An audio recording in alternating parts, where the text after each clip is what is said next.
Good afternoon, everybody. It's a little loud there. Pull it down a little bit. For those of you who I've not met, my name is Ryan Downs. I am chairman of the Corporate Advisory Board for the Rake School. Been involved in the program for 8 or 9 years now. So that's been a very fun journey. It's my pleasure to introduce our speaker today. His name is Mr. Maynard Webb. You're going to meet him in just a second. Maynard has worn many hats in his career.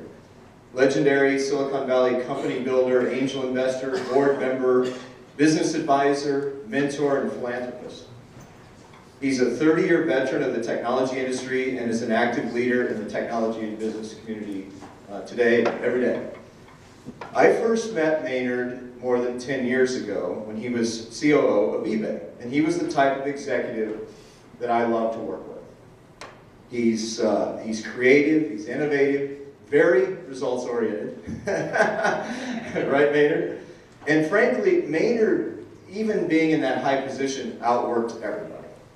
And any of us who worked with him received the 6 a.m. emails from Maynard, which you might think is how Maynard started his day. He actually sent those after he went to the gym and completed the workout. So we had to be on our toes, had to be ready to rock. But he's a great executive to work with, very talented, and during his time at eBay, he really created the processes that allowed that company to scale.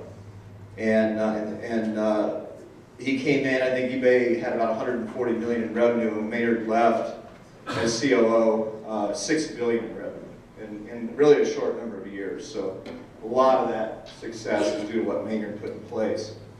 Maynard is currently the chairman of LiveOps, which is a cloud-based call center services company. And he was CEO of LiveOps until a couple of years ago, and during that time, that company was named one of Forbes' 10 hot startups. He's also been a longtime angel investor and is the founder of the Webb Investment Network, which is a seed investment firm dedicated to nurturing entrepreneurs. Webb provides its portfolio companies with mentorship and on-demand access to an affiliate network of 75 industry experts. Also in 2004, he and his wife Irene created the Webb Family Foundation, which provides underprivileged, motivated young individuals access to quality education and supports individuals who are struggling against the odds to make a positive impact on the world through innovation and hard work. And I've had the pleasure of continuing to work with Maynard even after his eBay days, both as a board member for LiveOps and as a member of the Webb Investment Network. So this afternoon, Maynard is going to discuss with you how to transform work in the age of entrepreneurship. He will focus on how work models developed a century ago are out of sync today and explain how to leverage technology to change how we work. Ladies and gentlemen, my friend Maynard Webb.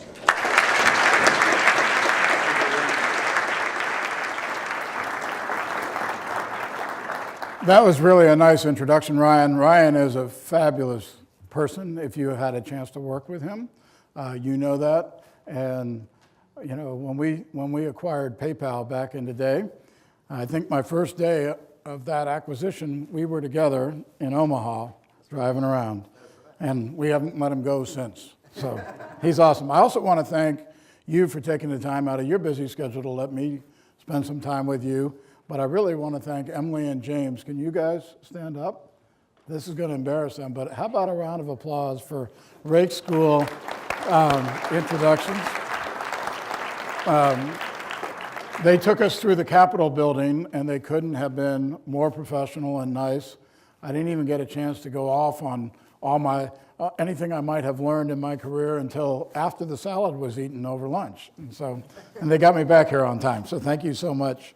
I really look forward to talking with you about where I think work is heading, and that's probably a really relevant topic for you since you're all going to be going to work soon. I'm expecting to talk about 40 minutes, and then 20 minutes of Q&A, and then we enter a reception, I believe. So I think we live in a very exciting time. As a consumer, you have options at your fingertips that were unheard of when I started. Just to let you know how far back that was, my wife, as we were talking about and answering some of the questions from Emily and James at lunch, they were like, well, how do you make sure everything I do that I learned in school I can apply at work. And I was like, well, some of that's going to work, and then there's other magic that's going to happen. My wife said to them when she got in the car, well, just to make sure you know what it was like when I was in college and doing my MBA, I was using punch cards and doing 80-character punch cards, which you guys have no clue what those look like, but there's nothing that you do today that looks like anything we learned in school for the most part. So it'll be fabulous to see what the world is like for you when you're my age. Anyway, but as a consumer, you have options that were unheard of when I started. I grew up in the broadcast era. If I wanted to watch something on TV, I better show up at the time the program was going to run on the channel that it was going to be shown on. And oh, by the way, I'm so old there weren't VCRs in the early days of my TV watching. Fast forward to today, where you can watch any content, anytime, on any device, anywhere you want to watch it, whether it's user-generated or broadcast, anywhere in the world you want to be. And that means that you're more empowered than ever, and you're happy with that empowerment. I think that's great. But what happens is you take somebody who's a consumer, and when they are in the work world, we call them an employee. But nothing really changed about the consumer experience that they had and that kind of choice and that freedom. And then we go stick them into today's corporate world, and it's creating quite a bit of disruption and discontent because employees in many traditional companies who have so much choice in their consumer world find the corporate world more stodgy. And I think it's leading to quite a bit of dissatisfaction. Our technical advances have come so far that we really have the opportunity and have disrupt entire industries, what Jeff did with Microsoft, what Apple has done. Who knew? In 1999, when I joined eBay, I was also recruited to go to Microsoft. And back then, nobody would have gone to Apple. Nobody would have thought Apple was a huge killer that it is today in 1999, I promise you. Nobody would have predicted that they would have owned, totally made more money on music and phones than they did on computers. But I believe with all this technology that one of the biggest opportunities for change in our lives is to leverage this technology revolution to reboot how we work. I was inspired to write a book on what's going on in the world of work due to the experiences I had at eBay, LiveOps, and now running the Webb Investment Network. At eBay, we had over 1 million entrepreneurs who made their full or part-time living on our platform. At LiveOps, we had a new model that was enabling high performers to get more work, and if you weren't performing well, you kind of faded away because there wasn't enough work for you. And I thought that was pretty interesting to see that performance happen. But the other thing that was going on is people were working out of their homes. We had 20,000 independent agents that were working on their terms, out of their house, on the programs they wanted to, and on the time slots they wanted to, that they wanted to work. And they were extraordinarily happy. At eBay, most of the time our community was happy. And when they weren't, it was because we did something, and Ryan and I can attest to both having contributed to dissatisfaction from time to time.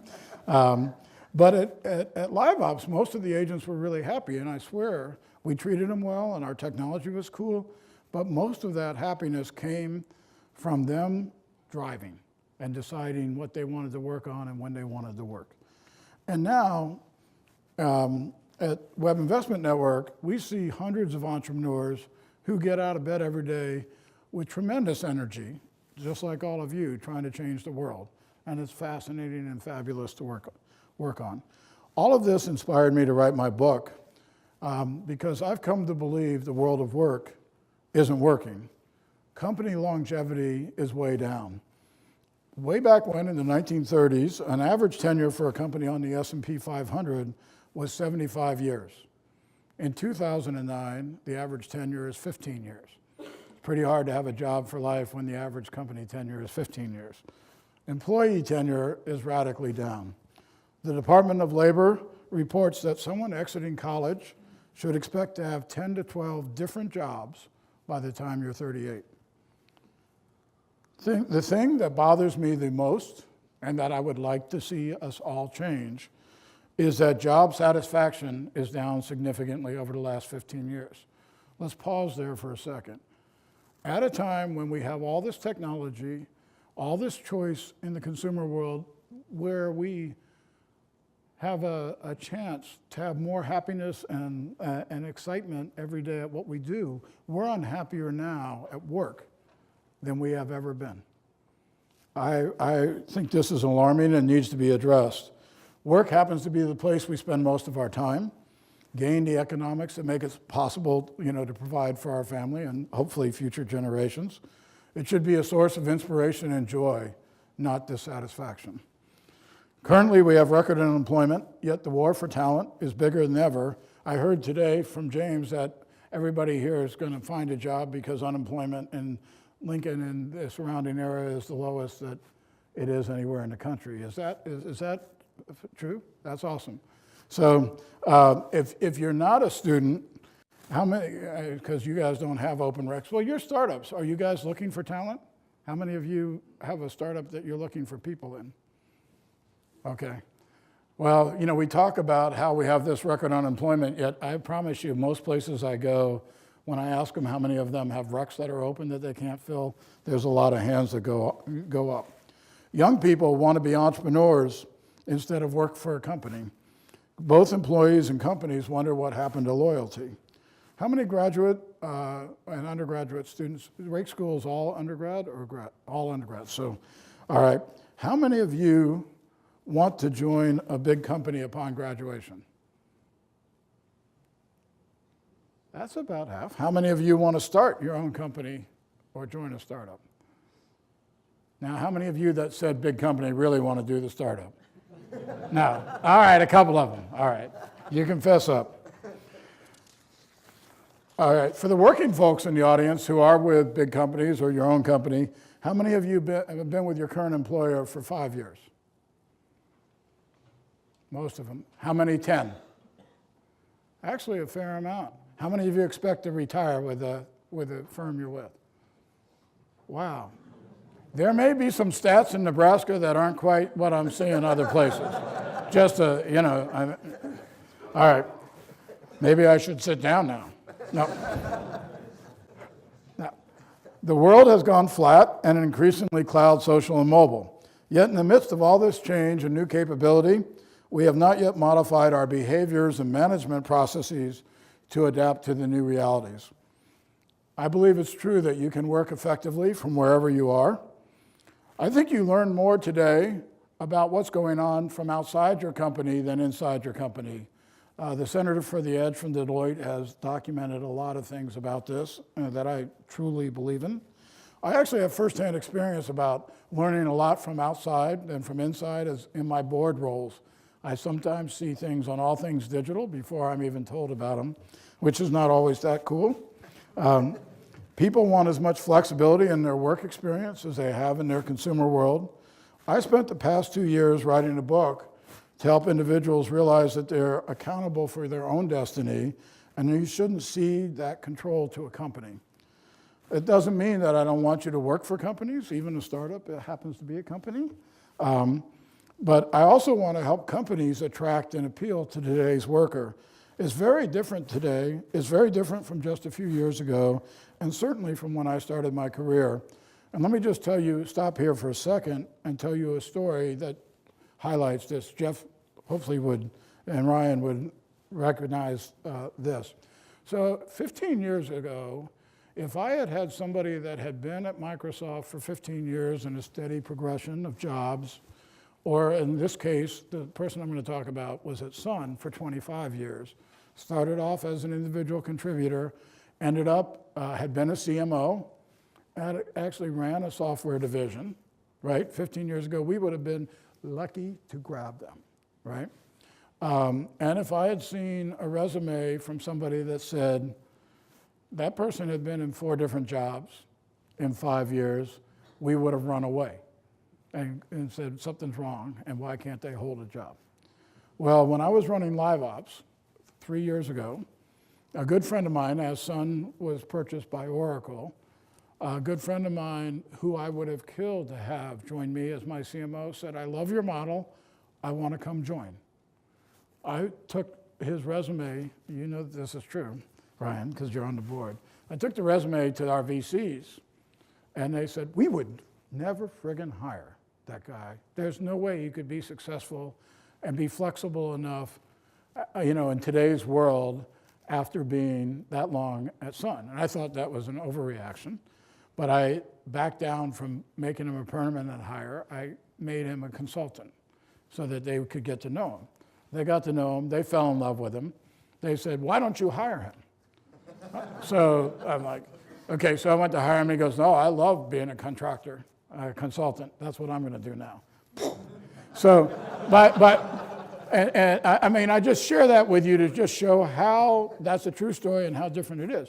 By the way, today, if you get that same resume of what we used to call a loser, today we call that an entrepreneur, right? So the world has shifted quite a bit. I grew up in what I call the paternalistic era. You worked hard, you did a great job, you remained loyal, and the company took care of you. You had a pension, you had a job for life, provided you performed, and you were part of the family. I say part of the family. I started at IBM. I loved it.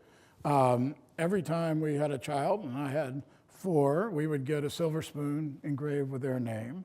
Sounds like being part of the family. How many of you, I bet I get good answers on this one too. How many of you have worked for a paternalistic company? How many of you work for one now? Yeah, I would have guessed, given what I saw in the last one, that you had quite a few of those, which is awesome. I don't think they exist as much anymore in most of America, and they're fading more quickly. I was a company man when I started, and I loved it. I got recruited right out of college into IBM. I started at a very entry-level, non-exempt position. I got promoted. I was there for 11 years. I got promoted every year. They mentored me. They groomed me. I have nothing but fabulous things to say about my time at IBM. There were a few things that I think were a little weird, like we used to see people counting ceiling tiles in their offices, and I didn't understand what that was about, and it was all tied to space and level. So at a certain level, you got a certain amount of space, and people were really upset if their space wasn't quite as big as the ceiling tiles that they should have. I also knew I had made it at IBM when I traded in my steel desk and I got a wood desk. When I went from 55 to 57, I got a wood desk, and I was like, man, that's awesome. I should have said, where are the options that I get for that? But I wasn't smart enough for that. But anyway, it was a really nice place. I was in Boca Raton with my wife during the PC heyday, and at one point, we were shutting manufacturing down to move it to Raleigh. And at that time, IBM didn't lay anybody off, which was awesome. I mean, as I said, it was a very family-oriented place. And what they did instead is they offered every manufacturing person who was going to be relieved of the job a chance to become a programmer or a salesperson and be retrained, which they were legendary at retraining. Now, I don't know, I left around that time, so I don't have the stats on how effective that was, but that shows you how caring they were. And they offered everybody else in the company, in Boca, what they called the Financial Assistance Program, where they said anybody that wants to leave, not based on whether you're good or bad, but solely based on tenure, you can leave, volunteer to leave, first come, first served. You get 2 years salary, $25K and bonus, and 2 years benefits. My wife, who was pregnant with our 4th child, it's like, Maynard, I've got to do this. I was going to take time off anyway. I'd be an idiot not to do this. I said, you can't leave. I'm never leaving. And like many things, I was convinced by the next day that I should go too, because I do listen to my wife a lot. And so we both left. And that's why I only have 3 silver spoons, because our baby was born, and she lets us know this to this day, that she didn't quite get as many benefits as the other kids. So I share that with you because when I left IBM, as much as I loved it, that was the last time I ever ceded control to any company. I worked for a lot of companies, and cared about them deeply. But I knew that my destiny was in my hands from that time frame. And I just say being a company man is great. It's awesome if you can be, but there's a lot of great companies that go out of business pretty quickly. And just in the last few years, all of these companies, which were good companies, have gone south, and a lot of their employees who were very loyal were out of jobs pretty quickly. So having a chance to know, what your skill set's worth, what your net worth as an employee is, and knowing what your other options are is something I think is just good common sense in today's world. I believe we've entered the age of entrepreneurship. People value joining a startup more than they value joining a company. Actually, in the Rake School young adults, you were about 50-50 when I looked at your hands. The last Stanford MBA class, you weren't really cool unless you were going to a startup. If you go back 10 years, going to financial firms or consulting firms is where almost all of them went. And then the internet got hotter, and places like Facebook and Google and eBay were places to go. Now it feels like settling even to go there as opposed to doing their own startup. High school kids say they never want to work for the man. I find this all problematic because unfortunately most startups do fail. And then when they don't, they succeed and they become big, and you're kind of right back where you started from because you're a company. The key, I believe, is that all companies need to inspire our people and help them reach their potential. We have a lot of studies that show how self-employed people are far more passionate about their work. I don't think that's because we have people in companies that aren't passionate. I think it's because we have methodologies that we put in place that are dated and that aren't pulling the passion out of our folks. And that's why our job satisfaction is where it is today. I didn't think it was good to just talk about the problems without trying to create a framework to help people think about what to do about this. So I developed a framework to help people figure out where they are and where they could go. There's 4 categories: company man or woman, CEO of your own destiny, disenchanted employee, and aspiring entrepreneur. I think the sweet spot of work in the future is to be for an individual to be the CEO of their own destiny, whether they work for themselves or for a company.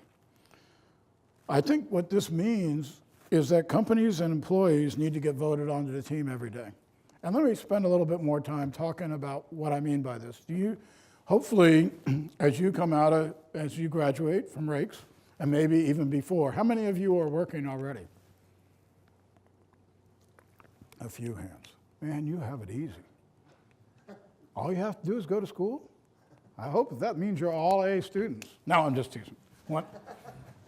But I think if working hard is good. If you come out of school, you get offered a job, hopefully you're a smart kid from a great school, you're going to get 10 job offers. And you pick the one that is best for you. That day, you voted that employer onto the team and you're happy, hopefully. Hopefully that employer has lots of brilliant, young adults they can hire, and that day they chose you. So day one, everything's pretty aligned. Somehow by day 90 or day 180, you're wondering why they're taking advantage of you, or you're not promoted yet, and they're wondering what happened to that talent that I had. And all I'm trying to say is if you're an individual, you need to realize that you need to perform in a way so that if there were an open rec, you would be rehired the next time that open rec comes up.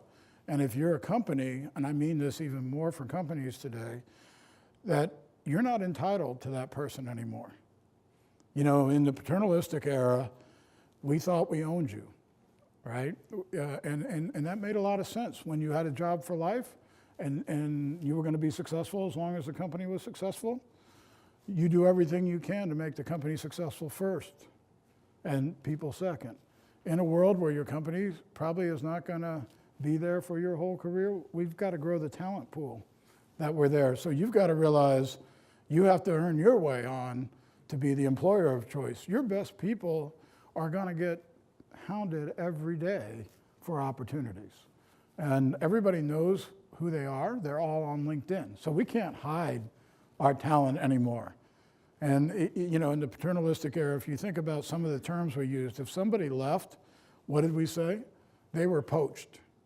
That's not an exactly enlightened way to think about talent. I think some of the things are counterintuitive. What happens if you have a poor performer? Often we haven't managed people tightly enough, so we give them a severance package because we don't want to be sued. And if our best talent leaves, we get really annoyed and shun them. So I just think we have to think differently about this whole deal. I do think we do have too many disenchanted employees in the workforce. Hopefully there are none here. You are all fired up, ready to go into the workforce. But they're waiting to be discovered. They think they're being treated unfairly, and they think their unhappiness is someone else's fault. Here's a picture of some disenchanted people. You might find it interesting to know that these are elected officials. Not in Nebraska, though. So, how many of you that have companies have disenchanted employees in them? Absolutely. You're well aware of the impact that disenchanted employees have on your organization and culture. One of the reasons that I really liked Live Ops is that our best performing agents, as I said, receive more work, and that if you had poor performers, they had to go somewhere else because they couldn't make enough money on our platform. Companies are finding ways to address this. At Facebook, employees are hired for talent. Programmers are hired for talent, then they go through base camp or boot camp, and then they decide what projects they want to work on. At Yahoo, Marissa has addressed some of the employee unease by giving people better productivity tools and feeding them better. Those of you who are engineers know that the way to your heart is through your stomach sometimes. We've seen an amazing turnaround in a fairly short period of time. Giving employees the right tools is critical. I also believe that in order to help people become the CEO of their own destinies, that the right learning and development opportunities are really essential. As I was writing this book, I came to realize that mentoring had nearly disappeared from many organizations due to budget cuts and some of the trends mentioned earlier.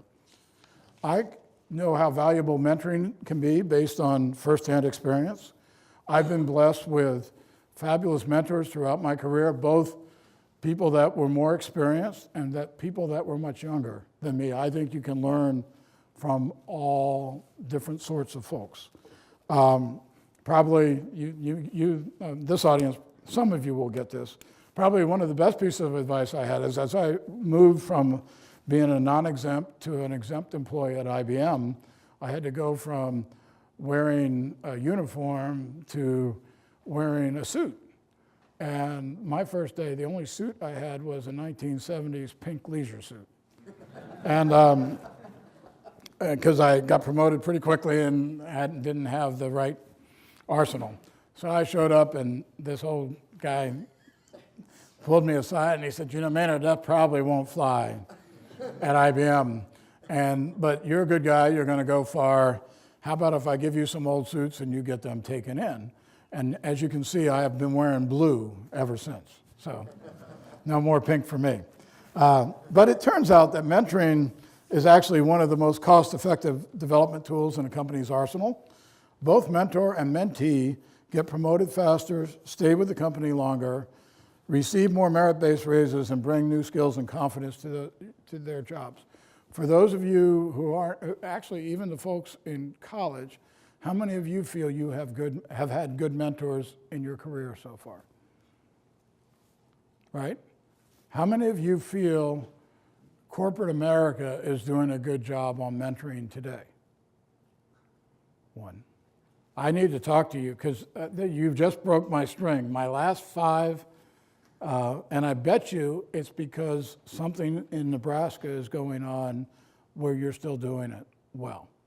But my last 5 meetings, speeches, including one with 300 HR professionals, 0 hands went up.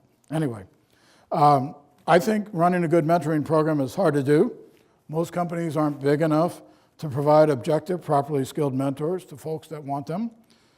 I was convinced that we could create a company to do this, that we could create a pool of world-class volunteer mentors from the whole industry and match them with the kind of proteges that they want to help. Earlier this year, when the book, I was also just a tad frustrated with how long it took to write a book and get a book published for a guy that had to ship code every week, get a lot out. To write something and then have it not show up for 2 years didn't seem like as real time as I was used to. So I thought it'd be fun to try to create a company and have it launch in the same amount of time as the book, and we did. The company came out. We have good customers. We're now providing data-driven mentoring and a service for enterprises ranging from 10 people to Fortune 50 multinationals for less than the cost of a single day of training. But what's most exciting is that both the mentor and the protege grow from their meetings. We have a net promoter score of 70, and we're still ironing out the kinks. I think work, I'm firmly of the mentality that work is the next killer app. If you think about it, I also think Zynga is a great company and that Farmville's nice, but having all those people trade cows for validation drives me nuts. We need to have people get that much joy and satisfaction and validation out of the place they go every day. The winners actually are going to be people who lead their companies to this space quickly. As individuals, we need to take control of our own career destinies and not cede control to the companies we work for. And as companies, we need to acknowledge that there's a massive war for talent, and we need to do everything in our power to ensure we're the talent magnets, a place that people choose to come to every day. I invite you to rethink how you think about your role and the impact you can have. I invite you to become the CEO of your own destiny. Thank you for your time. I look forward to talking with you about how we can reboot work and make it something more meaningful and rewarding. I'll leave you with this one last thought. If you go back to the slide that I don't like the most, aside from the people we hired goofing off, in the legislature, it's that 50% satisfaction slide. Imagine what we could do productivity-wise, happiness-wise in this country if we got that up to 75% over the next decade. It's never been higher than 65%. But, that's still a huge jump from where we are. But, people's lives would be far better. Their health would be better. The divorce rates, the stress levels, the sickness level for people that are disenchanted, much higher than people that are engaged and happy. So it's not just making this right for people to feel better, it's better for, it's got a knock-on effect in a lot of ways. So thank you for your time. I look forward to your questions.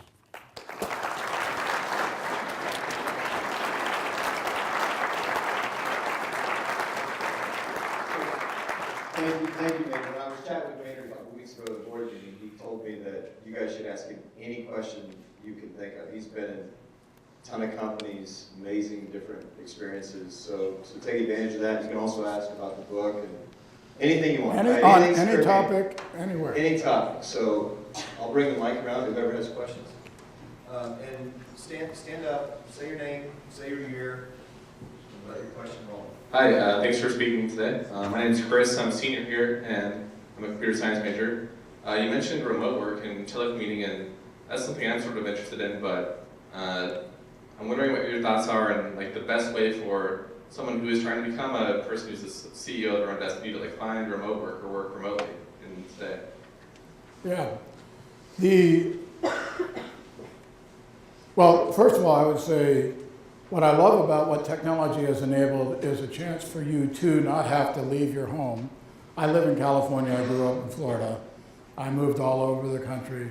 Today, technology exists that if I could have had a good economics and a good job and still stay near where my family was, right? And so but I would say not every company yet is evolved or get enough that they're willing to let that happen. So you may you may want to start your own. I don't know what I do know is you're in the reg school, so you're talented and you've got a good base of capability. You should see, where do you want to live? Let me ask, do you mind if I ask that? I just want to travel right now. Okay, can I tell you a story that was in the book of mine? Sure. I was at a brewery, which I don't drink a lot, but they have good chicken Caesar salads. And our waitress, my wife and I were having dinner there, and the waitress said, I'm leaving tomorrow, I won't be back. And I said, where are you going? She goes, I'm going to South America. It's what I really want to do. I studied, Latin studies in college. I wasn't making enough money to stay in college, so I went out and started programming with some friends, and we created a company. And what I have found is I can work from anywhere, so I'm going to go down to Latin America for 6 months and still work remotely because of this technology, and she talked through that. And we profiled her in the story. The question was she could go do whatever she wanted to do, especially if you're talented. I don't want to sugarcoat this, though. You'll have to find somebody that is really that interested in you. You might want to get somebody to fall in love with you first, and then do the flexibility thing. We had one person that was getting married at Live Ops and wanted to travel the world, take a year off as he got married, and it was like, cool, can we send a Mac with you everywhere you go, and you sign on and work 3 days out of that week, and he agreed to do that. So I think talented people will have options. I think it may be hard to just say, okay, I'm a free agent and I'm going to travel all over, because some people don't know you enough yet to know whether you're going to produce, because it's all about outcomes. If you're that good, that you can do it. Or the other thing to do is do what she did, which is hook up with friends and create an entity that gives you that freedom. Thank you. Thank you. Sorry, too long-winded an answer, but that was a tough question. Go ahead. Hello, I'm Kevin North, a junior, and I guess as a person who's going to the workplace soon, what are some things I should look for in a company if I want to be able to control my own destiny and have a positive relationship with the company I work for?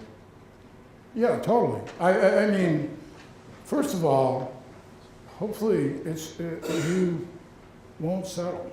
And whoever you join with, you need to be all in. But I want it to be your choice every day, that you're making the decision that this is the company you've decided to spend time with. I don't think you should be thinking every day about quitting. I think you need to not give them control of your career or sole control of your career. So that's the way I would like you to look at it. Nobody will ever care about your career more than you do. And you just need to make sure you put that front and center.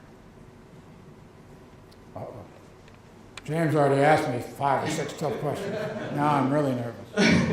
Of all the different companies that you had the experience of working with, what has been the most vibrant culture, and what made the culture of that company stand out?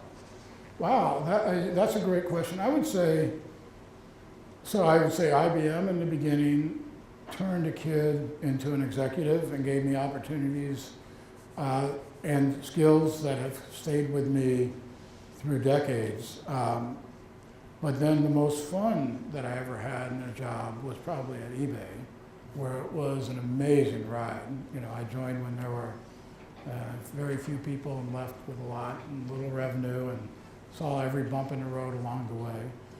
But like being part of Salesforce and what Mark has done with their culture, and so they're like, I'm a fan of watching all these different cultures, and I would just, for all of you guys, if you are at a place, if you're going to get great money somewhere and very good money somewhere else, and this company is going to grind you and spits people in and out of the company every other week, and this company nurtures and grows and will make you far better, I would gravitate every day to I'm going to go where I can learn and expand my career and be treated well.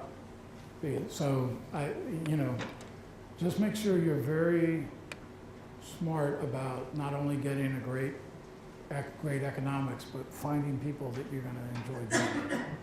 And that's what I've actually done in my career, and it's worked incredibly well.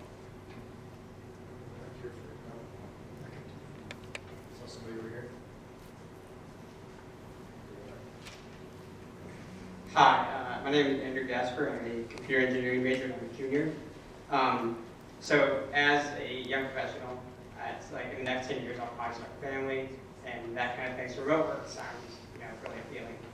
But working remotely, especially in a company that needs to be agile, making a lot of decisions, I can imagine would be an impediment to communication between a team. So how does a company with a highly mobile workforce make sure that communication lines stay open so that the important decisions that need to be made can be made and they're made properly? Right. I would just, so to be perfectly clear, there is nothing better than face-to-face communication. As far, I'm not saying that that's passé. I'm just saying it shouldn't be the only way we allow work to happen. So it happens to also be the most costly way to communicate, right? Because you're only together when you're in the same place, and it costs time and effort on both parties to get to that same place. So it was funny, at Live Ops, you would expect that everybody in the company would be a huge fan of remote work. But when I joined our engineering team, it was like, we could never do that. I'm like, the dudes, I hate to tell you this, but that's part of the company that we are running, is that it's all about virtual work, so we're gonna have to figure out how to do this. And I decided not to take it on day one, just like I didn't take on the CFO recommendation that I killed the free food and the dogs in the building and that kind of thing. So I noticed in 90 days, though, that I had 3 or 4 engineering people in different states. I said, well, tell me how that happened. Oh, well, we totally trust so-and-so, and he had to move because he did this, and he lives in Colorado now, and we're fine. It all works well. And it was amazing that as soon as they started trusting somebody, and they knew that they could get the outcomes they needed, they found a way to manage. I have several times talked to people about India or lower cost locations, and when you try to push somebody to do something like that, it often is met with a lot of resistance.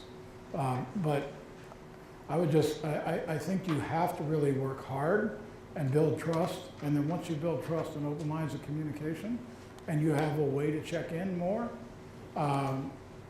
it will work fine, and it does work fine. But it does require more communication. But we shouldn't be confused about how much we communicate in the buildings we sit in anyway today. It's often you never see guys 2 floors down from you in a week.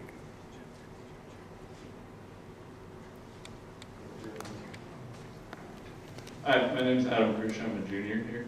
My question would be, why do you think the employee tenure has gone down so much in basically from when you started work to today? So why are employees leaving earlier? Well, I think that it's a couple of things. First, companies don't last as long as they used to, and that's totally not the company's fault. The global competition that exists today is much tougher and requires people to be way more nimble, and there's a lot of companies that get gobbled up faster. So I think the first issue is company tenure is down. And then secondly, I don't think there's as much stigma about leaving.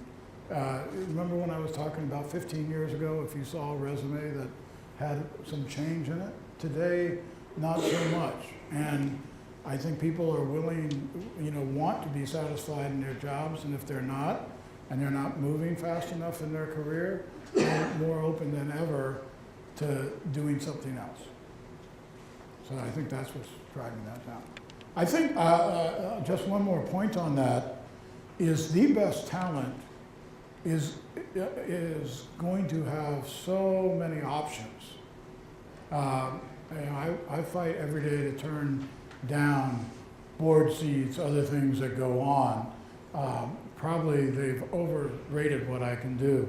But you guys are going to be top talent. You're going to have a lot going on as long as you do your job extraordinarily well with that mindset that I talked about, being voted onto the team, not being entitled and saying, wow, I went to rake school, I'm top dog. When I walk in, everybody's gonna give me everything. I've spent a career competing against Harvard and Stanford MPAs, and when they walk in with that attitude, they already have lost, because somebody like me, who's an underdog, is gonna outwork them, out-hustle them, the whole thing. So if you can go into a company with the talent you have and a humble approach and hard work, you're gonna have options at your fingertips that are gonna be hard to manage, which is a good thing. And the best talent has way more opportunities than you can ever imagine. And then if you're mediocre, I really worry about that, because you're gonna have less options.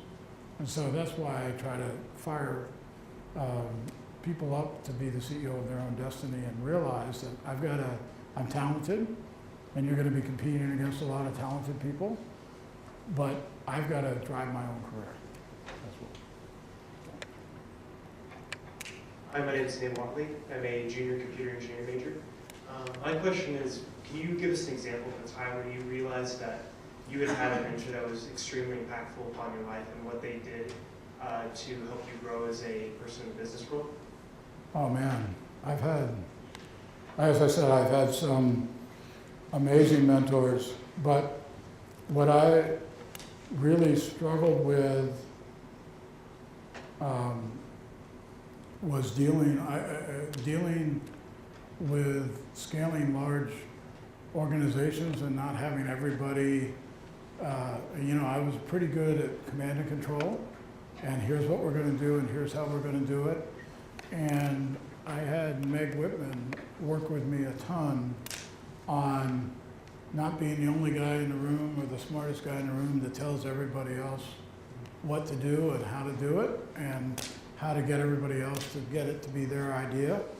And I had to go through quite a set of learnings of asking questions more, instead of telling, here's what I want you to do, here's by when, and why isn't it done yet? Hey, what do you think about this? And I think that totally transformed my career trajectory. And I'll be forever indebted to her for helping me on that. Maynard, do you remember the 360 review processes we went through? Oh man, yes. Oh boy. Kay Nettie, I brought Kay Nettie into the company, right? Whew. I'm the one that hired him, and then I had to learn. Oh, awesome. It was just awesome. Tell us what you learned from your 360. I learned, well, Meg and I, this is being taped, huh? Okay. What I learned was that Meg and I together needed to partner. She and I were doing fine, loved how we were doing, but there was a behavior when the guys that worked for her, even though I oversaw what they were doing, they would come to me if they wanted her to do something, and then I did it on their behalf. And so I was playing what they called Uncle Maynard role way too much. And I needed to learn how to not facilitate that, but say, I'm not going to go do that for you. If you've got an issue or a concern, you go work it with her, and let's make sure it gets resolved. So that was one. There were a lot worse ones than that on there that I had to work on, but I probably don't want to put it on tape. I would say another one for me was, I'm pretty intense. I try to look, I'm older and more laid back now, but when you're running eBay and everything has to work, Ryan alluded to this a little bit, but I was never off air. And that sometimes drove the whole organization to behavior that was, could have been gentler. Is that a fair way to say it, right? I'm Cassie Lottman, I'm a freshman. I've heard a lot about how you have to interact with other people and they're moving towards open office workspaces. How do you reconcile that, having innovation through interacting with people towards working from home by yourself? Yeah, well, it's fascinating. Some of our tightest relationships at eBay were with people that we never spoke to. and it was all in the community and online. Facebook has shown us how to stay in touch with everybody, whether you're with them or not, sometimes way too much, right? So I think you just have to really build, by the way, again, nothing better than face-to-face communication for that trust. But even if you don't have it, you will have to make time to stop outside of your normal processes and connect with people and say, how are you doing? Set up a phone call, set up a Skype, whatever it is. I often tell people I have grandchildren now, which I love, but they live in Florida. I live in California. The best interactions are when I get to actually hold them, you know, and give them a hug. But I have such a better life with them now than if I had been here, if they'd been born 10 years ago, because my daughter-in-law is fabulous, and she sends us videos of them, texts us over videos every other day of what they're doing. We do Skype, we do FaceTime every weekend with them. We see pictures. The richness of that interaction is so much better than it would have been just 10 years ago. And I try to use that to explain that's the dynamic we could have with work as well. And they actually know who we are. 10 years ago, in the traditional way, when I showed up, they'd act happy, but they wouldn't know who we are. They actually, you know, say my name and all that good stuff now. So I think it's just the same way we'll have to do it. Hi there, my name is Steve Dosky. I'm a sophomore from right here in Lincoln, a CS major. You talked about this whole thing about controlling your own, being the CEO of your own destiny, and you asked us to raise our hands, you know, if we want to go for a big company or want to go to a startup or an entrepreneurship environment. And I feel like that appeals, the startup kind of thing appeals to a lot of us in this younger generation, very entrepreneurial. Yep. Just because it seems like it's a lot easier to be in control of your own destiny when you're working for that startup environment. You actually feel like you're part of a smaller team. Whereas, at least for me, it seems like at a big company, I don't know where I want to go yet after this. Thankfully, I want to decide. But it seems like joining a big company, I would just be, you know, part of a team. That's part of a team. It's part of a division. It's just, you know, just another cog in the system. And it feels like it would be easier to control, to be the CEO of your own destiny, working for one of these smaller companies. So how do you? So let me give you a counterpoint. This is a great question, and let me just say, no. Both of these, I want to answer both of them. By the way, you guys are answering fabulous questions. This is obviously a talented group. In a startup, you totally get to decide what you want to do, but your probability of success is a lot less than maybe if you're working for a big company, because as cool as it is to think about being a startup, it's really hard to have the breakthrough innovation and make it scale and then take it all the way. And often what happens is first you either wash out, which hopefully we have very few of those in the Webb Investment Network, or you do well enough and you go all the way to public, which is also very hard to do, or somebody buys you and then you're a division of another company and then you feel horrible and you have to go start your own thing again, right? Or, you know, what I worry about a little bit is you starting your own company and not doing well, you starting your own company again, finally getting it right. Pretty soon you're 32, you have kids, and you've never learned how to actually operate within the corporate world to do things well. So I think this whole love of entrepreneurship right now is a reflection of how stodgy some of our corporate world has become. And I think it's not all that stodgy. There's good things to be learned in companies and cool things to do.